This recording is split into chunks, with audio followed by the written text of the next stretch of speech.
So hello, internal medicine residents. Today I'm going to talk about approach to arthritis. And arthritis can be divided into two, depend on the pain. So what we need to know is it the pain on active movement or on the passive movement? So if the pain is on active movement and also on the passive movement, this one we call it true articular disease. And if the pain is only on active movement, not on passive movement, this one we call it pre-articular disease. And one of the example of pre-articular disease is frozen shoulder. So next, let's come to true articular disease that could be inflammatory or degenerative. And the question here, how can you differentiate between inflammatory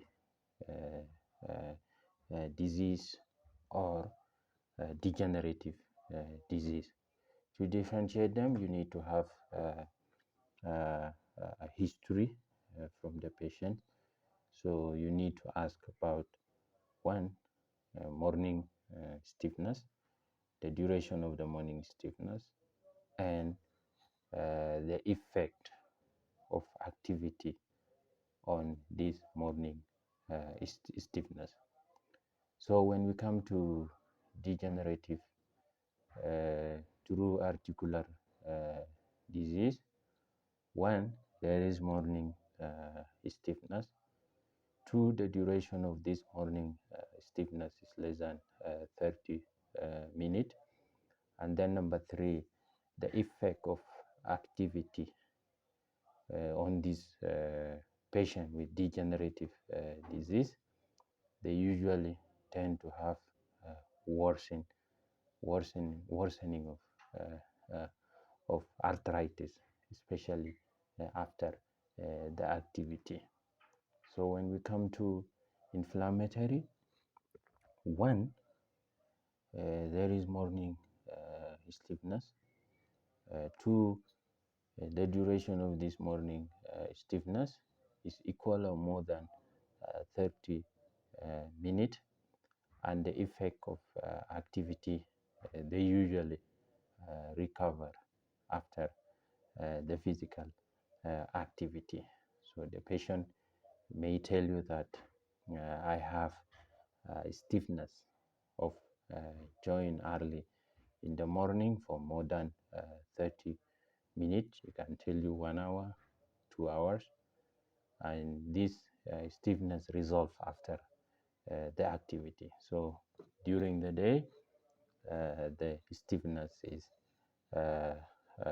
it's better. Then when we come to inflammatory arthritis, we need to know the numbers of joints which are involved. So as you know, if one joint is involved, this one we call it mono arthritis.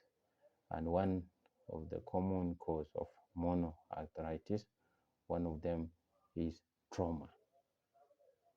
Two, it could be septic arthritis. Three, it could be gout.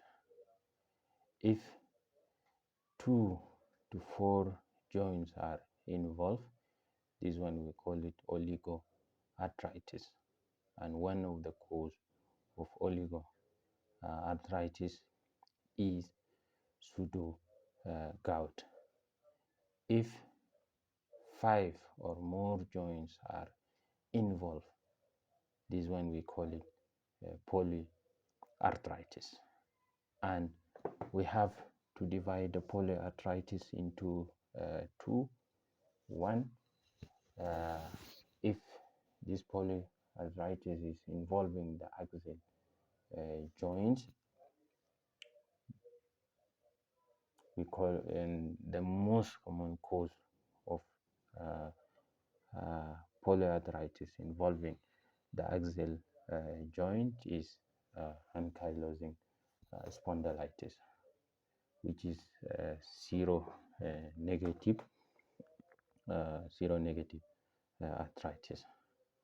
If the appendicular joints are involved, then we need to know, is it symmetrical or is it asymmetrical? If it is symmetrical, then the cause could be rheumatoid arthritis or psoriatic arthritis. If it is asymmetrical, then the cause could be IBD associated arthritis or reactive arthritis. And IBD associated arthritis, reactive arthritis, this one we call it spondyloarthropathies, and these are seronegative arthropathies.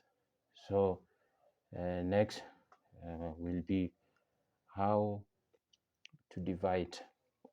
How can you divide the spondyloarthropathies?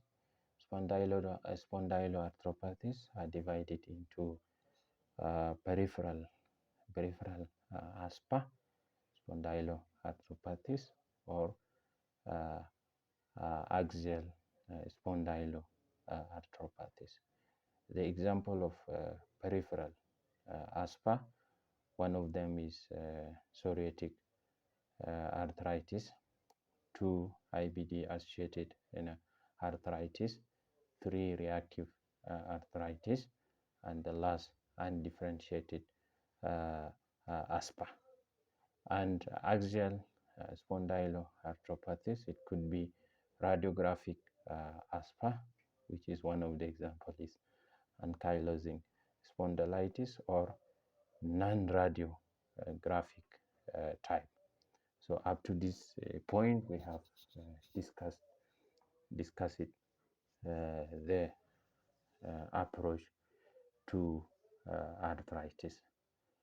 Thank you for watching this video, and don't forget to share it with other colleagues. Thank you and have a good day.